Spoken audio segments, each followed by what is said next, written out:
Welcome to the debate. Let me just grab these physical files. Yeah, are you looking at the primary folder? Yeah, I've got them right here. Okay, so I am looking at two documents right now that claim to describe the exact same anomaly, but they seem to exist in two entirely different realities. Right, I've got the digital copies pulled up on my end. Good, because the primary SCP-055 file says, and I quote, constructed of cement with a 50-centimeter thickness with a Faraday cage surrounding the cement walls. But, cross-reference that with the U0055 dossier we pulled. I see it, yeah. It says it's kept in Building 67, Vault 311A. Right. At the, quote, UO Primary Archive Facility at Black River. End quote. Black River. Yeah, exactly. Where is Black River? And what is the unknown organization? Because this isn't standard Foundation nomenclature. We don't use UO. No, we definitely don't. And we don't have a Black River facility on any map I've ever seen in my entire career. But look at the operational language. Both files share the identical phrasing, like verbatim.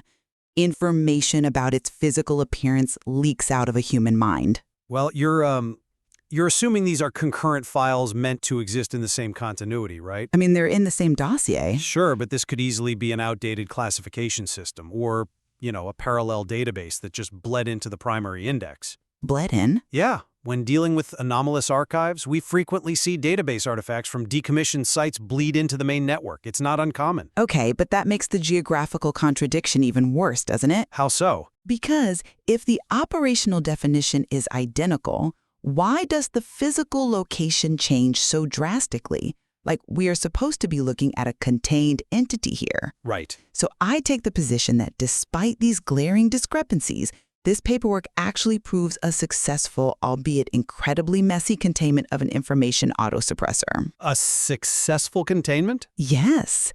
Deliberate institutional redundancy. You build parallel records, right? So a targeted conceptual wipe misses the backup. Huh. I come at it from a completely different way. Okay, let's hear it. Because deliberate redundancy implies control. It implies someone at the top holds a master key to both systems and deliberately seeded UO primary archive to trick a conceptual entity. Which is entirely plausible for the Foundation. Is it, though? Look at the textual drift here. Unknown organization isn't a shadow term. It reads like a structural collapse. A structural collapse of what? The database? Exactly. The contradictions don't prove the system is working. They prove the database is actively bleeding. I don't follow. Think about it.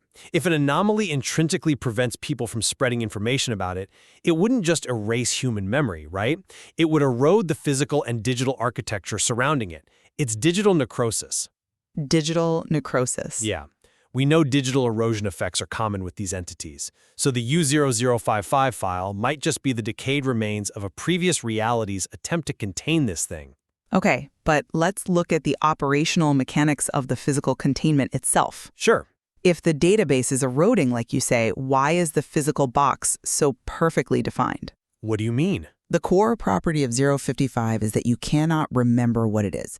You observe it, you write down notes, you take a photograph, and minutes later, your mind wanders. Right, you lose interest. Exactly. You lose interest, you forget. Yet we have a room, exactly 5 by 5 by 2.5 meters. We have a Faraday cage. Yeah? If this is an anomaly that cannot be remembered, how were the containment procedures actually designed? That is the ultimate operational paradox here. Who actually authorized the construction? Right. Why a Faraday cage? Does the entity emit electromagnetic radiation, or is the cage meant to block conceptual signals? We literally don't know. Well, a Faraday cage specifically blocks electromagnetic fields by distributing the charge around the exterior of a conductive mesh. Right. If 055 is purely conceptual, a copper wire mesh wouldn't do anything at all. Which implies that at some point, whoever built that room measured an actual physical electromagnetic output. Or they just panicked. Panicked? Yeah, they panicked and threw every standard containment protocol at the wall, hoping something would stick. Because the project manager who ordered the concrete poured has forgotten why they did it. You really think so? Imagine it. Imagine signing a work order for 50 centimeters of cement and not knowing what you were putting inside it. But they did do it. The concrete was poured, the cage was wired, and that is why the containment is functioning. You're very confident it's functioning. Think of it like mapping a black hole.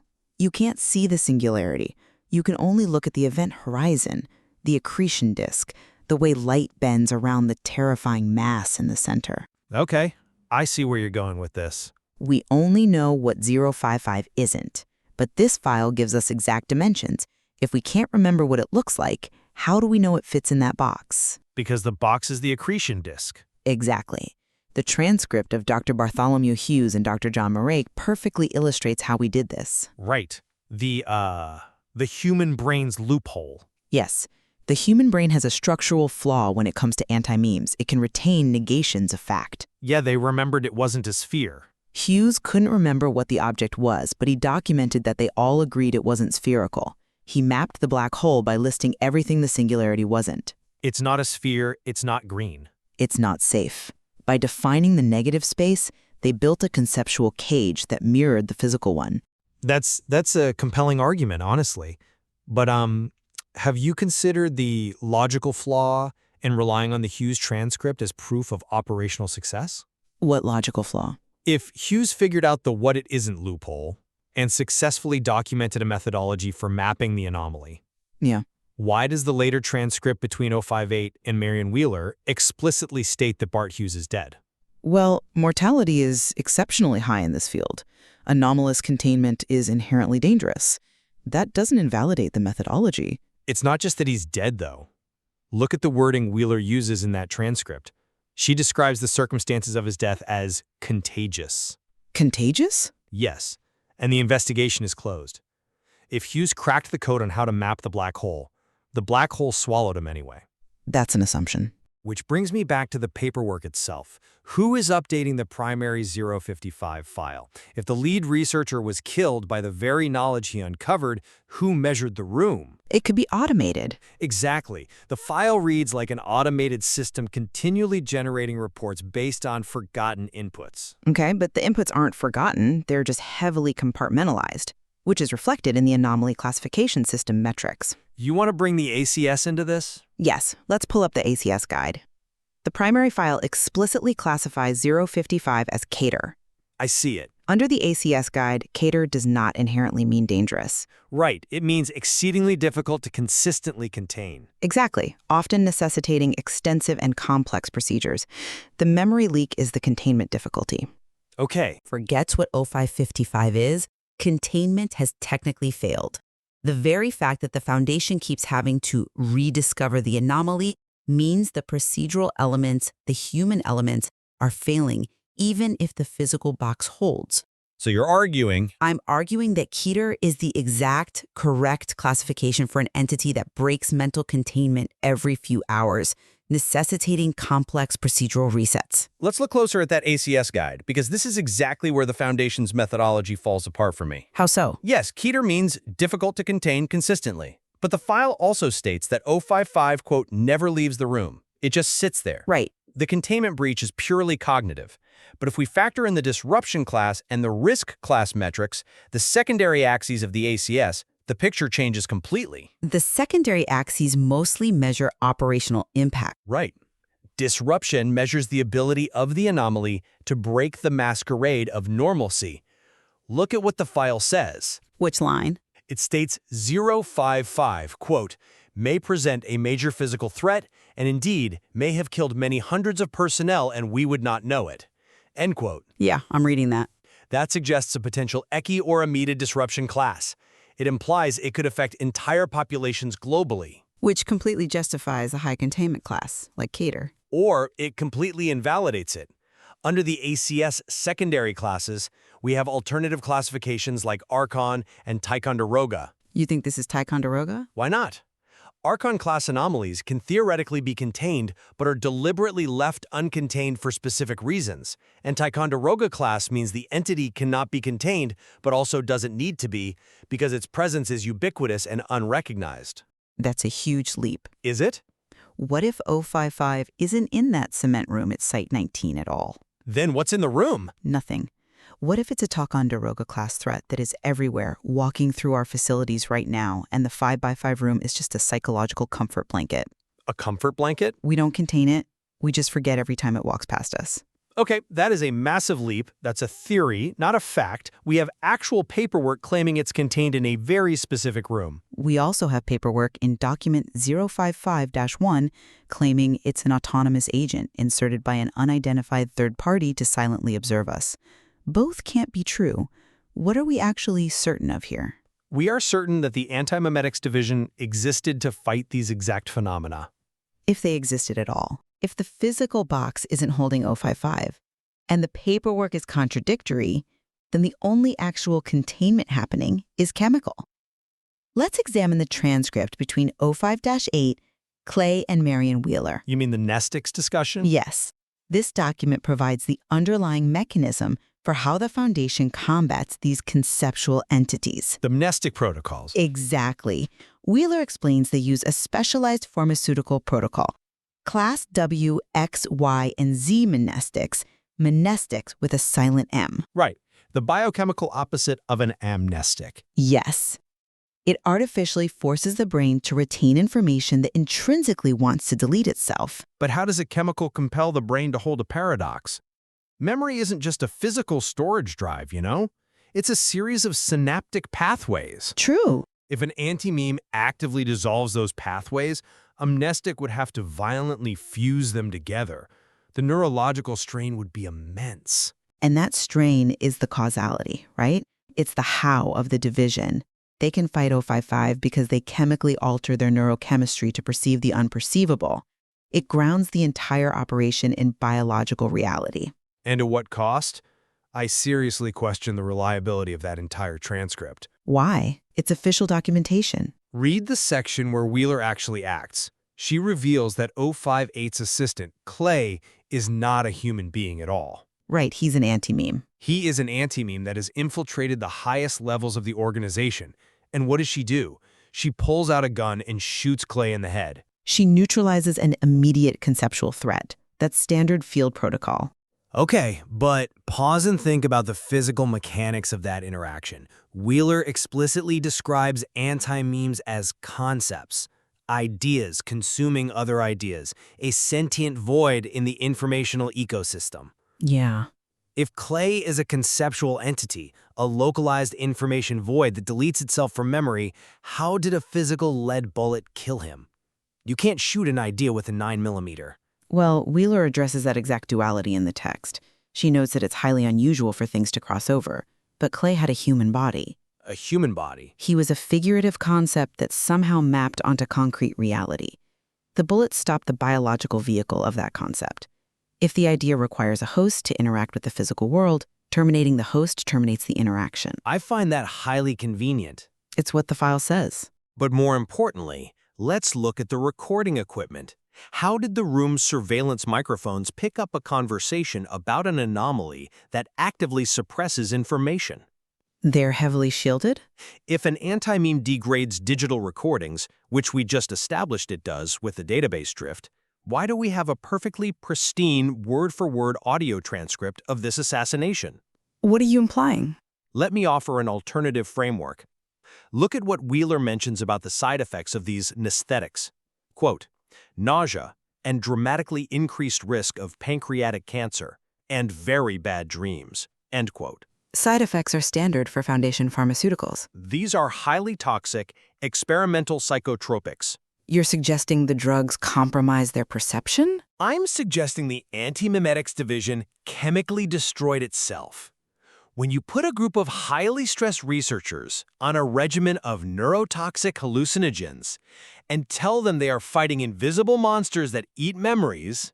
Paranoia becomes institutionalized. Exactly. Wheeler didn't shoot a conceptual entity. She shot a human assistant because her mnestic-addled brain perceived him as a threat. Oh, wow. And the microphones picked it up perfectly because there was no anti-memetic anomaly in the room, just a psychotic break. The entire division might have been wiped out not by anomalous entities, but by the toxicity of their own containment protocols. They poisoned their own well. I am Not convinced by that line of reasoning. Why not? The evidence supports it. Because the evidence of anti-memetic interference exists entirely outside biological perception of those researchers. The institutional decay is structural. Let's look at the broader conceptual ecosystem described in the material. Okay. Wheeler talks about entities that consume segments of reality. This perfectly aligns with the highly irregular metatext we found buried in the dossier. You mean the document titled The Institutional Uncanny? Yes, written by Damian Jovanovic for the World Making Project. Ah, the Substack article. The file corruption. Exactly. In the context of our internal systems, this document reads like a severe database bleed or a reality-bending anomaly. Yeah, it's bizarre. Scrubbed out for a traditionally published version, and Marianne Wheeler was renamed to Marie Quinn. It reads like a narrative breakdown. It argues that the institution's categories, the classifications we just debated, actually bring the world into being. What is real is what the institution has issued paperwork about. Which is just bureaucratic theory. But this isn't just bureaucratic theory. In the context of our containment files, document 055-1 explicitly hypothesized that 055 was an agent inserted to observe or interfere with the Foundation. Right, the third-party observer. This corrupted text proves that a third party is fundamentally altering our database, renaming our personnel, turning our reality into a narrative. The paperwork isn't failing. It's being rewritten by an external editor. That is a terrifying operational prospect. Right? But I read that text not as an external observer, but as a symptom of a much more virulent infection. The dossier mentions SCP-3125. Oh, the omniversal cognitohazard. Right. SCP-3125 is an apex anti-meme. It exists outside human understanding, and it infects reality by erasing anyone who conceptualizes it. Yeah, it spreads strictly through understanding. If 3125 erases anyone who comprehends its nature, then this institutional uncanny document might not be a harmless database bleed. It might be a containment trap. A trap? What do you mean? How does a file act as a trap? It is a piece of text designed to force the reader to conceptualize the Foundation as a fiction, a world-making apparatus. By doing so, it forces the reader to look outside the system. Okay. By understanding the text, we are conceptualizing the conceptual boundary of 3125. We are inviting it in. You're saying the file itself is a weapon? Look at the most alarming line in the U0055 file. It's just a single, isolated bullet point. It says, quote, "You are U0055," end quote. You are U0055. Yes, not the cement room, not the Faraday cage. You, the reader. Wait. If the database is infected by a concept that attacks the observer, then reading the file transfers the anti-memetic property to the reader. The file corruption isn't just a glitch, it's a diagnosis. So we are mapping the black hole. But we've forgotten the gravitational pull is coming from the paperwork itself. That is an incredible assertion, but let's ground this in operational procedure for a second. Okay. If this database is a weaponized trap and the entity is using the files against us, we need to look at the continuity of our own access. Because this exact situation mirrors a procedural gap we've encountered recently. You mean, compare this to the Site 41 audit we reviewed last week? Exactly. The exact same pattern of institutional decay. Missing acquisition records, conflicting site designations, personnel who simply do not exist on paper. Right. In that audit, the bureaucratic structure was failing to map reality. Yeah, the Site 41 files kept referencing a subterranean wing that just wasn't on the blueprints. We thought it was a clerical error at the time. We did. But if we apply the logic of 055, if an anti-memetic field is eroding the digital records, then Site 41 might be actively forgetting its own architecture. But here, the structure is actively hostile. And there is a much more immediate operational concern right now. What's that? Who authorized us to pull these files? Well, I assume it came through standard routing. Think about it. Look at the chain of custody on this dossier. We are sitting here debating the classification of a Keter-level anti-memetic entity. Yeah. We're reading transcripts of O5 Council assassinations and corrupted metatexts about SCP-055, an anomaly that specifically erases anyone who understands it. Let me check the system logs for our access request. Do we have an assignment order? The logs are pulling up now. No. No? We don't have one. There is no assignment order. There is zero record of us requesting these documents. Then how did we get them? Why are we reading them? I come at this material every day, and I don't actually remember opening this file directory. What? I don't remember walking into this room. If the archive forgets itself, the observer becomes the anomaly. We rely on the paperwork to tell us what is real. But if the paperwork is a trap... Then our very understanding of the material is the breach. Exactly. If we don't have an assignment order, and the file says, you are U0055, then we aren't just reading about a containment failure. We are the containment failure. Have you taken any mnestics today? Any prescriptions filled at the site farm? I don't know. Look at the timestamp on the Wheeler transcript, the audio pickup. It's indexing. No, the system says it's recording right now. The microphone is live. We're in Vault 3011A. Are we? Where is Black River? It says we are.